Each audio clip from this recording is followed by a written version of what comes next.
यार मैं ना कभी कभी अपने आप बड़ा खुशकिस्मत समझना। अच्छा रात सुता तो ख्वाब भला कौन आया? कौन? मैं तुम्हें पूछ रहा, तुम मैंने पूछ रहे। आपका ख्वाब है, आपको पता है? अमानुल्लाह खान साहब। अच्छा जी सर। और मैं बड़े अरसे तो उन्होंने मिस भी कर रहा सा, क्योंकि मैं उन्होंने हर वक्त याद रखना। उन्होंने मैं पुराने ड्रामे श्रामे वेना ना ते हैप्पी रही ना, वो फिर लाशऊर दे विच किधरे मेरे मौजूद सन। अच्छा आ गए मेरे ख्वाब विच। तो कहा क्या खान साहब? ओ बड़ियां मैंने जुगतां कीतियां। अच्छा हां मैंने कहंदे ने निर्गोली तेरा मुंह इंज जिवें बकरी दा पैर हुंदा। मैंने कहंदे ने निर्गोली तेरे वर्गा बंदा इंस्टाग्राम बनावे ना ते ओदा एक ही फॉलोअर हुंदा। अच्छा कहंदे ने पाइया अंगूर लईए ना ते तेरे वर्गा विच भून निकलदा। सर बड़ियां मैंने जुगतां कीतियां। अच्छा मैं कह सर ये ते ओही जुगतां ने जेड़ियां तुसीं स्टेज ते करदे सो। ते कहंदे ने जेड़े मैं पिछे छड्ड आया कॉमेडियन ओ भी ते यही कर रहे ने, उन्होंने घड़ी नवीं। ये बात लेकिन एक गल उन्होंने बड़ी मजेदार की थी। क्या? उन्होंने कहा यार मैं खुश है गए ना कॉमेडियंस तो। अच्छा भाई इन्होंने मरण तो बाद मैनू मरण नहीं दिता।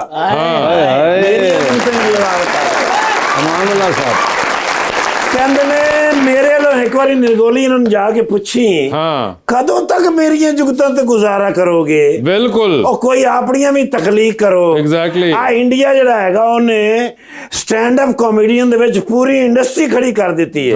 ते तुसी की कीता है? मैं कहा सर जी मैं जावांगा, मैं उन्होंने पूछांगा। कहंदे ने कल मैं फिर तेरे ख्वाब विच आवांगा, मैं जवाब लेना तेरे कोलों। जे तू जवाब ना दिता मैं तेनू अपने नाल ले जावांगा। यार बड़े स्पॉन्टेनियस आदमी। ए स्पॉन्टेनियस का क्या मतलब होता? यार एक तो ऐसे वर्ड में ऐसी चीज पूछता है कि कोई कॉन्टेक्स्ट नहीं होता उसका। नहीं मैं सुनया होया किसी बंदे को भी जेड़ा विट्टी बंदा होवे, जेड़ा मतलब फौरन आदत दिमागी होती है स्पॉन्टेनिटी। देखो ना, देखो ना प्यारा बच्चा। तुसी साहब मैनू कह सकदे सब ये स्पॉन्टेनियस बंदा कोल बैठा है। मैं फैन है यार। क्या बात है ईमान से। मैं हैरान हैगा और बड़े अरसे तो मैं देख रहा वड्डा ही नहीं हो रहा। ये तो माशाल्लाह है उनका, लेकिन ज़हनी तौर पे बड़ा वड्डा हैगा।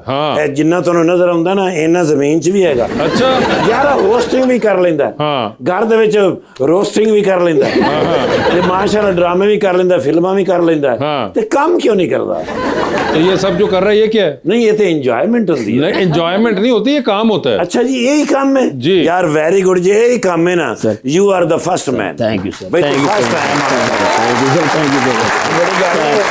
अपना काम ईमानदारी नाल करना ये भी बड़ा काम है। बिल्कुल। और जवेरिया नवाज साहबा जी माशाल्लाह मैं इन्हां दा भी फैन हैगा। अच्छा देखो ना छोटे छोटे जो बच्चे हैगे ने ते दुनिया दे विच नाम पैदा कीता है। बिल्कुल। देखो तुसी क्यों नहीं कीता? मैं छोटा बच्चा नहीं हूं ना। हां यार एक फोटो मैं लेनी है if you don't mind. Can I have one selfish with you? Selfie. I'm sorry about that. माशाल्लाह माशाल्लाह 2 फोटो में लेनी है। जेडी खराब हुई तो मैं वापस कर देंगा। मैं माशाल्लाह नरगोली 3 दिन लिया तेरा नक मिल सकदा? वजह मैं बकरे दी खल लाउनी।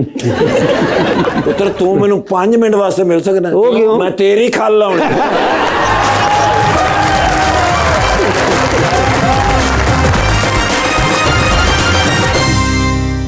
वेलकम बैक जी रबानिया। जवेरिया आर्ट कलेक्टर्स जो होते हैं वो तो जब काम खरीदते हैं तो बहुत ज़्यादा पैसे लगाते हैं और अक्सर उनकी ख्वाहिश होती है कि बहुत एक्सक्लूसिव काम खरीदें। प्रिंट मेकिंग में तो आपने कहा कि आप 100 कॉपीज़ भी निकाल सकते हैं, 200 कॉपीज़ भी निकाल सकते हैं। तो आर्ट कलेक्टर्स की जो वो एक साइकी है वो अफेक्ट करती है आपकी प्रैक्टिस को? मैंने जो प्रिंट मेकिंग पिक किया था रीज़न एक ये था कि मैं उसमें सब कुछ कर सकती हूँ, मिनिएचर भी, 3 डायमेंशनल स्कल्पचर भी, पेंटिंग भी और प्रिंट मेकिंग इटसेल्फ भी। प्रिंट मेकिंग में फर्दर बहुत सारी चीज़ें हैं। तो एक तो मुझे फ़ायदा ये हो रहा था कि मैं एक चीज़ से मल्टीपल चीज़ें बना रही हूँ और मेरा अर्निंग सोर्स मल्टीपल है as an artist. For my curators और आर्ट कलेक्टर्स उनको एक्सक्लूसिव पीस चाहिए। As an artist you can always create exclusive piece. Print making का मकसद ये बिल्कुल नहीं है कि अगर आप मैसेज में चीज़ प्रोड्यूस कर रहे हो तो वो एक्सक्लूसिविटी में नहीं आएगा। It's everywhere. हमारे कपड़ों के अंदर प्रिंट मेकिंग है, हमारे कल्चर में ब्लॉक प्रिंटिंग में है। हम देखते हैं वाटर टैंक्स ब्लू कलर की पड़ी होती हैं हर जगह, घरों के ऊपर होती हैं, उस पर जो टेक्स्ट लिखा होता है वो स्क्रीन एक प्रिंट मेकिंग के प्रोसेस के थ्रू है, स्क्रीन प्रिंट के थ्रू है। हमारी किताबें, हमारे करेंसी हर तरफ है वो। हमें सिर्फ अंडरस्टैंडिंग नहीं होती है, हमें पता नहीं होता है। पोस्टर्स जो हैं वो सारे पुराने ज़माने में जब कोई भी मूवमेंट शुरू हो रही थी तो जब वो पेंट नहीं कर रहे थे वो पोस्टर्स के थ्रू बना रहे थे और वो मैसेज में प्रोड्यूस कर रहे थे।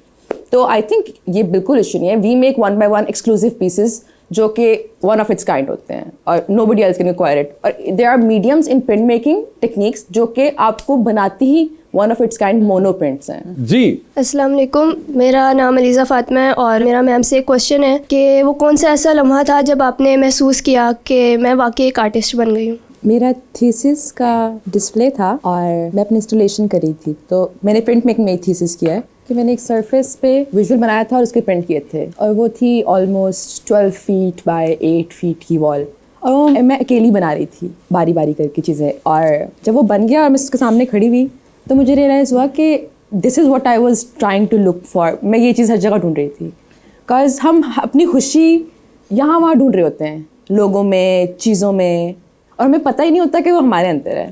सो जो स्किल थी मेरे पास उसने मुझे ये सिखाया कि एनीथिंग एंड एवरीथिंग जो मुझे चाहिए है वो मेरे पास है. तो जब मैं अपना मेजर प्रोजेक्ट पे काम कर रही थी और मुझे टाइम मिला अपने साथ टाइम स्पेंड करने का और अपने काम के साथ टाइम स्पेंड करने का, तो मुझे रियलाइज हुआ कि कुछ भी कर सकती हूँ मैं अपने लिए भी. और मेरी थीसिस जिस पे जब लोग आते थे तो लोग कहते थे कि ऐसे लग रहा है कि किसी की हैप्पी स्पेस है, या कोई कहता था कि ये एक ड्रीम की तरह लग रहा है, क्योंकि विजुअल्स उसमें सिर्फ फिश और कलर्स से मैंने प्ले किया था. अंडरस्टैंडिंग हर इंसान की अपनी अपनी होती है. तो that give me so much, एक शेक मिला मुझे और बड़ी हम्बल मैंने फील किया कि अल्लाह ताला ने आपको कितनी अथॉरिटी दी है एज अ आर्टिस्ट कि आप कुछ भी बना सकते हो, किसी तरह भी दिखा सकते हो. और अनपढ़ हो कोई इंसान, पढ़ा लिखा हो, कोई ज़बान समझता हो या नहीं समझता हो आपकी, वो आपका विजुअल समझ के उससे रेजोनेट करेगा अपने लेवल पे. तो वो पॉइंट था आई थिंक मेरे लिए जब मुझे रियलाइज़ हुआ कि ये क्या बना दिया मैंने. तो जो आपको शेक मिला था मिल्क शेक था या वैसे ही कौन सा शेक था जो आपको मिला? आप बता दें. वैसे मुझे नहीं, मैं पढ़ा लिखा नहीं हूँ ना, मुझे थोड़ा सा बता दें. और मैं जितना हूँ मैं उसको ख़त्म नहीं करना चाहता. जी माय नेम इज़ रुदा. मेरा क्वेश्चन सर से है, आपको किस नौयत के किरदार ज़्यादा पसंद है, कॉमेडी हीरो या villain? I guess villain negative character में ज़्यादा एंजॉय करता हूँ क्योंकि मार्जिन बहुत होता है. मुझे एक्ट करने में मज़ा आता है क्योंकि शायद वैसा रियल लाइफ में नहीं हूँ मैं, तो एक मार्जिन मिल जाता है कि मैं वैसा भी कर सकता हूँ जो असल ज़िंदगी में नहीं हूँ मैं. लेकिन अगर एंजॉय करने की बात है तो फिर कॉमेडी ज़्यादा एंजॉय करते हैं. कॉमेडी ज़्यादा एंजॉय करते हैं. आप साइकोलॉजी भी पढ़ती हैं? थोड़ी करके. ये क्या just you develop psychology not like कि बुक्स खोल के just to understand myself and people around me. And have you been able to understand people around you? A lot, yes. अच्छा. It helps you as a person. आपको grow होने में बहुत help करती है. आपकी रिएक्शंस बहुत change होते हैं. आप समझ सकते हो कि कोई जो बात कर रहा है वो क्यों कर रहा है. आपको बातों की अंडरलाइन मीनिंग समझ आने लग जाती है. दैट ऑल स्टार्ट्स बिकॉज आप अपने आप को अंडरस्टैंड करते हो, तो आपको लोग understand, you can start understanding people. Interesting. जी अस्सलाम वालेकुम, मेरा सवाल सर से. I am your big fan sir. Thank you so much. मज़ाहिया कैरेक्टर करना ज़्यादा मुश्किल लगता है कि संजीदा? संजीदा. जितना सहल कैरेक्टर होता है उतना मुश्किल होता है प्ले करना. मार्जिन ऑफ एरर भी कम होता है, आपके पास बाउंड्रीज भी बहुत छोटी होती हैं, तो बहुत बहुत मुश्किल होती है. और वाकई जो लोगों को लग रहा था कि यार इसने तो सीधी सीधी एक्टिंग कर दी, वो सीधी सीधी एक्टिंग ही सबसे मुश्किल है. वो एक्सप्रेशन बनाना, चेहरे बनाना, काफ़ी लोग उस चीज़ को एडमायर करते हैं कि यार देखो क्या कैरेक्टर प्ले किया है. लेकिन जहाँ जितना सीधा, जितना सिंपल कैरेक्टर होता है उतना मुश्किल होता है, उतना चैलेंजिंग होता है. जी अस्सलाम वालेकुम, मेरा नाम मियां अरसलान है. मेरा क्वेश्चन जुवेरिया मैम से है. जुवेरिया मैम, आप खुद भी बहुत अच्छी आर्टिस्ट है, लेकिन पाकिस्तान में आपके पसंदीदा आर्टिस्ट कौन है? ओह, बहुत सारे हैं. कुरतुल डार एक पेंटर है, उनका काम मुझे बहुत पसंद है. साद अहमद प्रिंट मेकर हैं, उनका काम बहुत पसंद है. Laila Rahman, she was also my mentor, उनका काम बहुत एक्सेप्शनल है. और इंटरनेशनल आर्टिस्ट हैं कोई जिनसे इंस्पायर होती हैं आप? Initially I was always very inspired by Kiki Smith. Kiki smell? Kiki Smith. मैं कहा किकी स्मेल पता नहीं.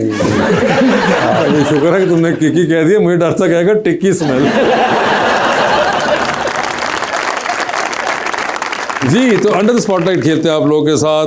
आप लोगों से सवाल पूछूंगा, ऑप्शंस दूंगा, आपने उनमें से ही जवाब चूज करना है. कहीं पे लगे कि जवाब नहीं दे पा रहे या नहीं देना चाह रही तो आप जनरल नॉलेज पे जा सकते हैं. जनरल नॉलेज पे सही जवाब दिया तो with every right answer you get 5000. General knowledge पे कितनी दफा जाना है, नहीं जाना है, ये आप लोगों की अपनी मर्जी होगी. ठीक है, तो पहले आप में से कौन खेलना चाहेगा? Ladies first. लेडीज आप एग्री करती हैं इस बात से? कर गई एग्री. ये बताइए, आपकी जिंदगी में फिल्म बन रही है, क्या चाहेंगी कि उसमें आपके हीरो का कैरेक्टर इनमें से कौन सा शख्स करे? ऑप्शंस आपके पास जो हैं वो हैं फवाद खान, हमजा अब्बासी और फहद मुस्तफ़ा. फवाद खान. ये बताइए, एक लिफ्ट के अंदर आप एंटर हुई, उसमें 3 लोग मौजूद हैं. एक के साथ सेल्फी लेंगी, एक को स्माइल देंगी और एक को आप कहेंगी कि मेरे ख्याल से आपका फ्लोर आ गया है. ऑप्शंस हैं आपके पास वानिया मज़हर, दुआ रबे और कुरुतलैंडार। तो सेल्फी किसके साथ है? सेल्फी मैं ले लूँगी वानिया के साथ। ठीक है, स्माइल किनको दे रही हैं? कुरुतलैंडार। और फ्लोर किसका आ गया? दुआ का। ठीक है, दुआ से करो। फ्लोर आ गया। चांद पे जा रही हैं, किसी को साथ ले जाएं, जिसको लेके जाएंगी उनको वही छोड़ाएंगी, although you will come back. तो किसको आप चांद पे छोड़ देना चाहती हैं? ऑप्शंस आपके पास जो हैं वो हैं इमरान कुरैशी और आरिम नईम। सर नईम चांद पे जाना है। ठीक है, टाइटैनिक पे जा रही हैं, 2 VIP पास हैं। बता दें टाइटैनिक पे किसको साथ लेके जाना है आपने? ऑप्शंस आपके पास जो हैं वो हैं अली अमीन गंडापुर और जनाब उस्मान बुज़दार। गंडापुर साहब, ठीक है, गंडापुर साहब को ले गई हूँ। डूबती कश्ती में सवार हैं, 2 लाइफ जैकेट्स आपके पास हैं, एक अपनी है, दूसरी आपने किसी और को देनी है। वो दूसरी लाइफ जैकेट आप इनमें से किन को दे रही हैं? ऑप्शंस आपके पास जो हैं वो हैं अयाज सम्मो और कैसर पिया।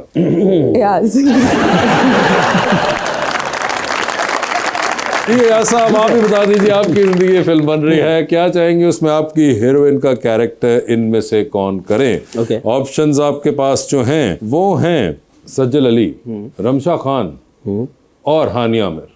हानिया, ये बताएं, लिफ्ट के अंदर एंटर हुए 3 लोग मौजूद, एक के साथ सेल्फी, एक को स्माइल, एक को कहना कि फ्लोर आ गया है। ऑप्शंस है फैसल कुरैशी साहब, नवील जफर साहब और अदनान सिद्दीकी साहब। सेल्फी किसके साथ है सर? भाई तीनों बड़े भाई हैं। हाँ हाँ, जाहिर बात है। सेल्फी फैसल भाई। स्माइल किन को दे रहे हैं? अदनान भाई। अदनान भाई। और फ्लोर किसका आ गया? नबील भाई, आई एम सॉरी। ठीक है, चांद पे जा रहे हैं, किसी को साथ ले जाए, जिसको लेके जाएंगे उनको वहीं छोड़ेंगे, although you will come back. Okay, किसको चांद पे छोड़ देना चाहते हैं आप? ऑप्शंस आपके पास जो हैं वो हैं ताबिश हाशमी, अहमद अली भट्ट और इमरान अशरफ। अहमद अली भट्ट। अहमद अली भट्ट साहब को चांद पे छोड़ दिया इन्होंने। ये बताइए सर, इनमें से किसकी कॉल आए तो फौरन उठा लेंगे, किसकी कॉल आए तो मैसेज पे जवाब दे देंगे, और किसकी कॉल आए तो फिलहाल आप अपना फोन रख के कमरे से बाहर चले जाएंगे? ऑप्शंस आपके पास जो है वो है बिलाल लशारी, जामी और नदीम बेग, 3 डायरेक्टर्स। तो किसकी कॉल आए तो फौरन उठाएंगे? नदीम बेग साहब। किसकी कॉल आए तो मैसेज पे जवाब दे देंगे? जामी भाई। और फोन रख के बाहर चले जाएंगे बिलाल लशारी पे। ठीक है, क्योंकि उनकी फिल्म बनने में भी टाइम लगेगा ना। ठीक है, दूसरी कॉल पे उठा लूंगा।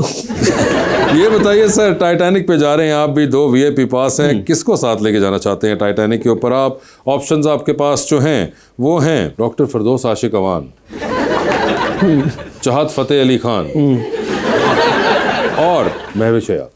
चाहत फतेह अली खान। चाहत फतेह अली खान, ठीक है। डूबती कश्ती में सवार है, 2 लाइफ जैकेट्स आपके पास है, एक अपनी है, दूसरी आपने किसी और को देनी है। वो दूसरी लाइफ जैकेट आप इनमें से किनको दे रहे हैं? ऑप्शंस आपके पास जो हैं वो हैं जवेरिया नवाज और रबानिया शिरजीत। एक काम करें, एक 5000 की लालच कर लेते, जनरल नॉलेज पे। अच्छा, पहले पूरी इंडस्ट्री का पूछा, इन्होंने कुछ ना ऐसा किया, लेते अब जाके इनको जनरल नॉलेज ख्याल आया। ठीक है, अभी आप बड़े कहते हैं खवातीन का दिल नहीं दुखाते। बिल्कुल सर। ये बता दीजिए, who is the writer of merchant of Venice? आराम आए। अरे भैया, मुझे ऑप्शन दे दें, मुझे पता है। अच्छा, इसमें ऑप्शन नहीं होती है, डायरेक्ट बताना है। हाँ, तो ऑप्शन तो वहाँ थी ना। आप चाहे तो वापस जा सकते हैं जब मर्जी उस सवाल पे। जनरल नॉलेज पे आगे रहूं या मेन पे चलूं? जनरल नॉलेज पे आगे रहे। जनरल नॉलेज पे आगे चलेंगे। उन्होंने कहा वहां पे नहीं मैं करूंगा। ओके जी, which country produces the most coffee in the world? Cuba? नहीं सर। नहीं, साउथ अमेरिकन कंट्री है कोई? हाँ जी, गलत हो गया सर। कोलंबिया। कोलंबिया नहीं सर, दूसरा भी गलत। आगे चलते हैं। Argentina, Brazil. आगे चलोगे वापस मेन पे जाएंगे? नहीं, यही इधर ही रहेंगे आप? ओए 5000 लेके जाऊंगा आज। What is the highest rated film on IMDb as of January 1st, 2024? 2024 Shawshank redemption या सिटीजन केन? बिल्कुल सही जवाब दिया, शॉशैंक रिडेम्पशन। अरे वाकई मिल रहे हैं? Very nice. इस पे ईद मुबारक तो नहीं लिखा हुआ? अरे नहीं भाई, अच्छे वाले हैं। Thank you. वाह जी वाह। रिस्क लिया था उन्होंने आखिर में। दोनों खवातीन देखें, आप दोनों को बचाते बचाते उन्होंने रिस्क लिया। दोनों आखिर में तीसरी अटेम्प्ट को ले गए। मगर thank you so much Ayaz, बहुत बहुत शुक्रिया शो में तशरीफ लाने का। मैडम आपका बहुत बहुत शुक्रिया।